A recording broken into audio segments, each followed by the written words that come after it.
Les humoristes français, la jeune génération, vous ne les connaissez peut-être pas, alors regardez bien cette émission car ils débarquent à Tel Aviv. Oui, vous ne rêvez pas, grâce à Dan Lefkowitz ici présent, c'est parti.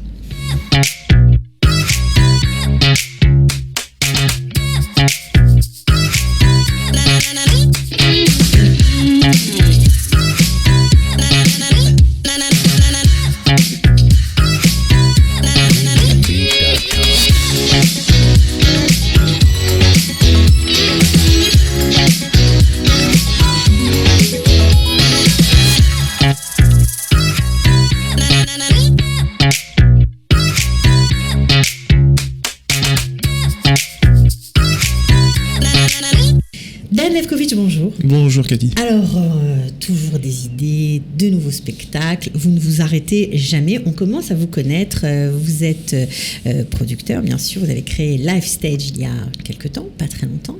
Un an, un petit peu plus d'un an. Voilà, et on a eu plein de super beaux spectacles. On est content.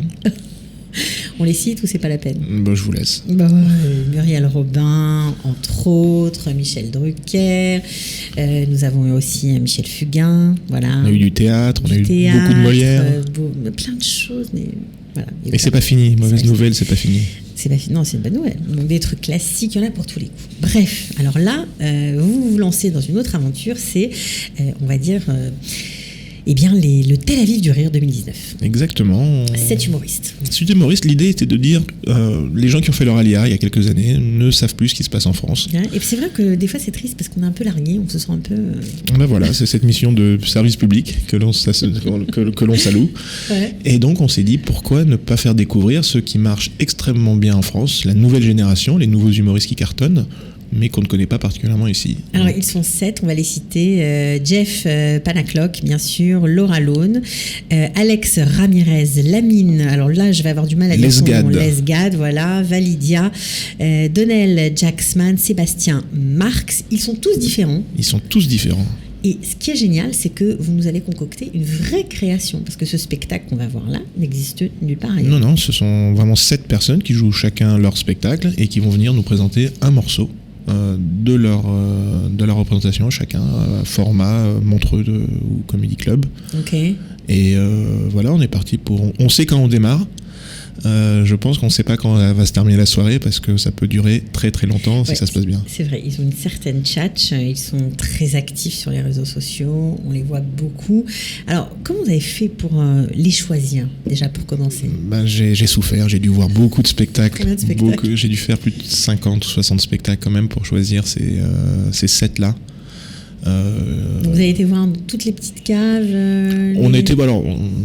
honnêtement, on en a vu, on en a reçu en captation, on en connaissait quelques-uns. On a fait notre travail de choisir ceux qui représentent et puis surtout des humours très différents. C'est-à-dire que chacun est différent dans son style. Alors on va arrêter le suspense, on va regarder un petit morceau d'une vidéo de Jeff Panaclock, c'est quand même la star parmi ces 7, c'est lui qui est le plus connu, on va dire, aujourd'hui. Jeff Panaclock, 70 zéniths complets. Il est ventriloque. Ventriloque, Jean-Marc, le fameux singe. Va falloir s'accrocher parce que... Voilà. Et puis il charrie sec. Ça va être fort. Ok, alors on regarde. Quelle était votre réaction la première fois que vous avez rencontré Jeff? Déjà, j'ai dit aïe. Eh oui. Je t'expliquerai pourquoi plus tard. J'ai une petite idée. Tu veux essayer? Il reste un bras gauche. Arrête. Voilà, on a eu un petit aperçu de ce qu'il peut faire. Et puis, ce que j'aime bien quand je regarde l'affiche qui est derrière vous, c'est que vraiment, ils ont chacun leur univers. Alors, il y a un juif new-yorkais, il y en a d'autres. Alors, oui, on a fait du marketing, là. On a un juif, un arabe, un noir, un métis, une femme, un singe. Voilà. C'est la France d'aujourd'hui. Et un gay. Voilà, on a tout fait. Et un gay aussi. C'est la France d'aujourd'hui, vraiment. C'est la France, c'est une partie de la France d'aujourd'hui, c'est surtout l'humour d'aujourd'hui, c'est surtout aujourd'hui ce qui fait vraiment marrer en France. Ils sont tous chroniqueurs dans les émissions de télé, que ce soit chez Yann Barthès, que ce soit chez Ardisson, ils sont tous invités sur des plateaux. C'est aujourd'hui vraiment les gens qui, parmi ceux-là, c'est les futurs Gad Elmaleh, Elise Moon et autres Dubosc. Ils ont tous commencé chez Laurent Ruquier dans On ne demande qu'à en rire. Une grande partie a commencé chez Laurent Ruquier, une grande partie a commencé avec Jamel Debbouze, Jamel Comedy Club. Ils éclosent sur les réseaux sociaux. Il y en a un, pour parler de lui, Alex Ramirez, qui lui explose sur YouTube avec ses vidéos low cost. Il fait des vidéos low cost, c'est sa spécialité. Sa spécialité, en plus de son humour, il fait également des vidéos où il parodie des séries de Disney ou des parodies des séquences de films. Je crois que sur La Petite Sirène, il a eu 80 millions de vues. Ouais. Un peu comme en son temps Alain Chabat parodiait des pubs. Exactement. Alors eux, ils font, enfin lui en tout cas, il fait des parodies de films. Des extraits, et c'est vrai que... Combien de vues il a eu ? 80 millions, sachant que la France est peuplée de 65 millions de personnes. On se dit que ce sont des vrais stars, c'est des grosses stars qui viennent. Ouais. Alors, des grosses stars qui viennent, on va regarder une autre vidéo. Elle s'appelle Laura Lone, c'est la seule fille... on aurait voulu en avoir d'autres, mais les emplois du temps étaient compliqués. Okay. Et puis elle est magique. Elle a gagné la France un incroyable talent. Elle est toute mignonne, toute douce. On lui donnerait le bon Dieu sans confession. Et pourtant, elle dit des horreurs. Et elle dit que des horreurs. On écoute. Je suis si près de la victoire. Il me reste encore une chance, papa, pour que les gens votent pour moi. Suicide-toi, papa, suicide-toi. Imagine le buzz que je ferai. Je dirais que tu me regardes de l'au-delà. C'est sûr que les gens vont voter. C'est pas une idée tellement folle. Vu ton haut de cholestérol. Allez se plaindre, tire-toi une balle pour que je gagne les 100 000 balles. Oui, effectivement, on a bien compris. Papa, suicide-toi. C'est son univers. C'est pas mal. Donc elle va être là. Elle va faire un sketch particulier. Exactement. Elle va faire, non pas celui-là. Elle va certainement faire 2 sketchs. Okay. Je vais pas tout vous dévoiler. Il va falloir être sur place. J'aimerais surtout pas que les gens aient sur les réseaux sociaux les voir avant. Donc, mais c'est acide, c'est rigolo, c'est décalé. Voilà, va falloir être accroché à sa chaise et être prêt à écouter les choses. On a l'habitude. Alors, il y a aussi Donnell Jacksman. Alors lui, il a défrayé la chronique parce qu'il s'est fait insulter pendant un de ses spectacles par quelqu'un qui était dans la salle. Exactement, il s'est fait traiter de sale noire il y a quelques mois. Ça a vraiment fait le buzz en France. C'est remonté jusqu'à Emmanuel Macron qui l'a appelé, le ministre de l'Intérieur qui l'a appelé. Ça a vraiment fait un énorme buzz. Il s'est fait traiter de sale noire. C'était une surprise parce que quand même on se rend compte qu'il est noir avant d'entrer dans la salle et voilà il en joue évidemment énormément. Et c'est le roi du stand-up, c'est le maître du stand-up. Il a une capacité à attraper les gens dans le public et à les vanner et faire du ping-pong avec le public. Il est incroyable. D'ailleurs il sera au Marrakech du Rire. Exactement, c'est le talent révélation de l'année du Hamel cette année. Il sera dans quelques jours au Marrakech du Rire. Comme le seul nouveau talent invité au Marrakech du Rire, et il vient en Tel Aviv par la suite. Bon, alors puisqu'on a donné on a un peu effleuré la personnalité de cet humoriste, on va regarder quelques images. Et arrivé à Qui vote FN, le mec a applaudi au fond de la salle, tu vois. Et moi, j'avais pas bien vu au départ qu'il avait une cagoule pointue, donc Et déçu de la gauche, déçu de la droite, je vote FN, c'est logique. Tu as envie de dire non, c'est pas logique, quoi. C'est comme si tu dis j'aime pas la viande, j'aime pas le poisson, tiens, j'ai mangé de la merde. Personne se dit ça, quoi, tu vois, tu réfléchis. Donc... Voilà, alors évidemment, on n'a pas parlé d'un autre talent qui s'appelle Lamine Lesgad. Lesgad, oh là là, il va nous tirer les oreilles. Bah oui, mais j'arrive pas. Vous savez bien que moi avec les noms, je les écorche avec beaucoup de facilité. C'est pas le seul il va pas se fâcher, je crois pas. Alors, Lamine est très présent d'accord, c'est l'arabe du groupe, on va dire. C'en est un, oui. Voilà, et il s'est fait massacrer parce qu'il vient en Israël. On est obligé de parler de ce sujet-là. Alors pour être très honnête, il s'est fait massacrer avec les 6 autres. Oui, les tout autres le monde, aussi, mais tout lui, le je monde crois s'est fait encore massacrer. plus fort. Alors lui, je pense, c'était plus violent et plus intense, mais. Mais alors massacrer, c'est peu de le dire. Je crois qu'il y a eu, je sais pas combien de réactions sur. On a eu des milliers et des milliers ils ont eu des milliers et des milliers de messages de haine où on les a traités de vendus, de sionistes, de salauds. Sur leur compte Instagram, sur leur compte perso. Twitter, Instagram, Facebook, des emails qu'ils ont reçus, des lettres qu'ils ont reçues.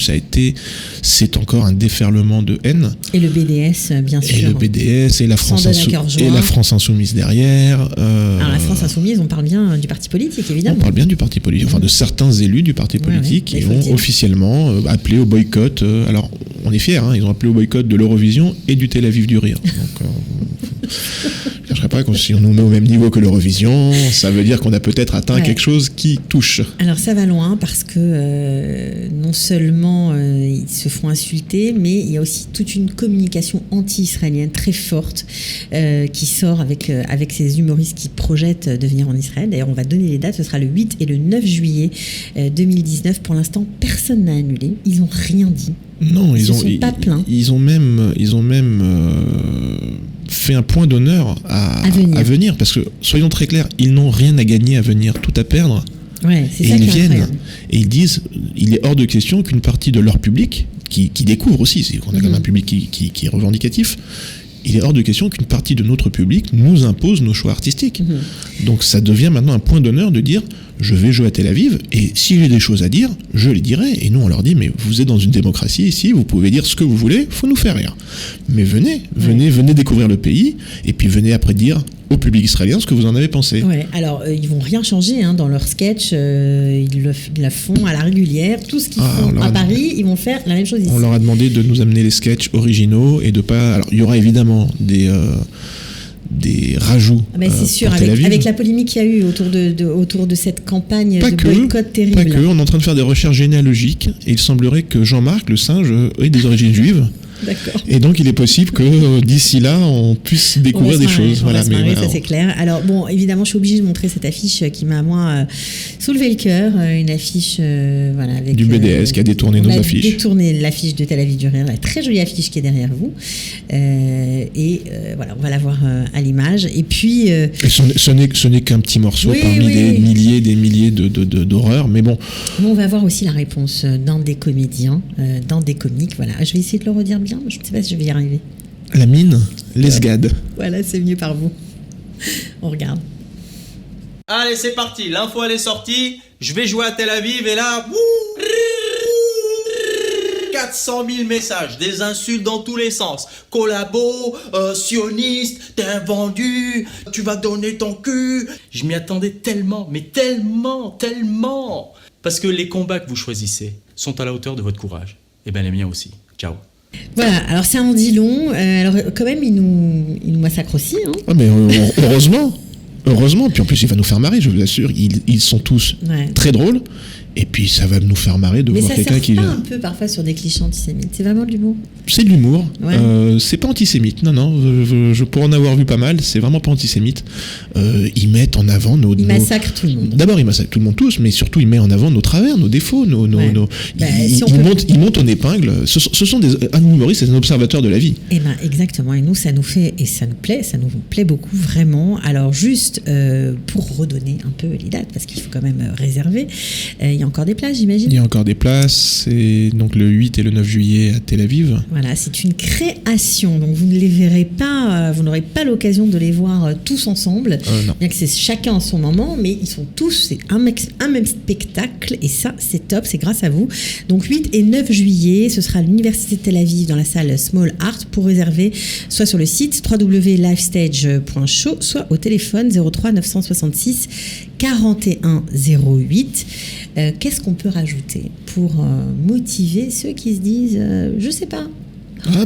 D'abord, je pense qu'il faut qu'on leur montre que ce qu'ils prennent en France et qu'on voit ce qui se passe en France, qu'on voit l'humour. C'est la jeune génération quand même. C'est la jeune génération. Demain, c'est des porte-paroles en fait. Mais je vais vous dire, on sera tous très très fiers dans 5 ans, dans 8 ans, quand ils seront des très grande star en France, dire « Oh là là, je l'ai vu à Tel Aviv, lui il y a 5 ans, il a démarré chez nous. » Non, mais même eux, j'imagine que ça doit être quand même une curiosité terrible de venir jouer à Tel Aviv. C'est une curiosité, c'est une inquiétude, parce qu'évidemment, ils ne sont jamais venus en Israël.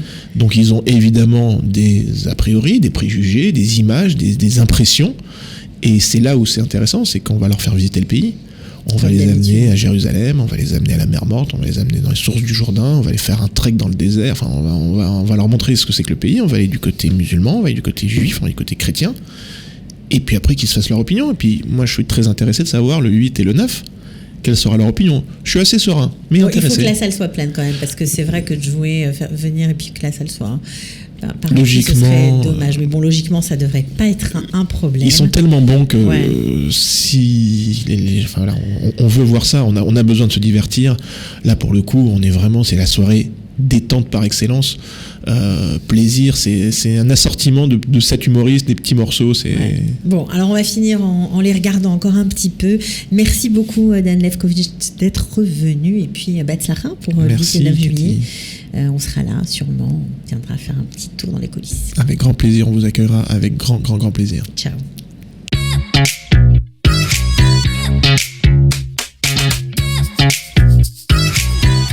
C'est très français, ça.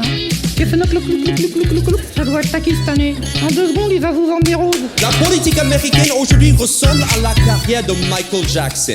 On est allé d'un homme noir respecté à un homme blanc délinquant sexuel. C'est ça qui s'est passé. Ouais, je suis inscrit dans une salle de sport. Franchement, avec le recul, je crois que j'aurais préféré intégrer une secte. J'aurais perdu mon fric pareil, mais ça m'aurait moins fatigué. Le poids d'Adèle, plus la vitesse, multiplié par la distance... Elle tombe sur toi en plein vol, elle t'écrase, tu meurs. Voilà, prenez du recul. Ça va, frère? Ouais, ça va un peu moyen, frère. Bon, qu'est-ce qui se passe, frère? Vas-y, raconte. Ah, c'est juste, je voulais te demander un petit service, frère. Bah, bien sûr, frérot, je t'écoute, frère. Vas-y, je t'écoute. Tu peux me prêter 10 €? Ah, c'est chaud, frère. Ah, t'es pas mon frère. C'est vrai qu'en CAP, il y a beaucoup d'élèves difficiles et il y en a beaucoup qui sont en échec. Mais alors, c'est pas du tout parce qu'ils s'en foutent ou parce qu'ils travaillent pas. Non, faut arrêter de dire ça. Non, c'est juste parce qu'ils sont excessivement cons. Tu peux plus arriver en Afrique et dire ce pays est à moi. Il a dit quoi, hein? Il a dit c'est le pays à qui? À toi, hein? Il est rouge, il transpire comme ça. Va au Club Med, va. Voilà, et mets la crème, hein, sinon tu vas peler bêtement là.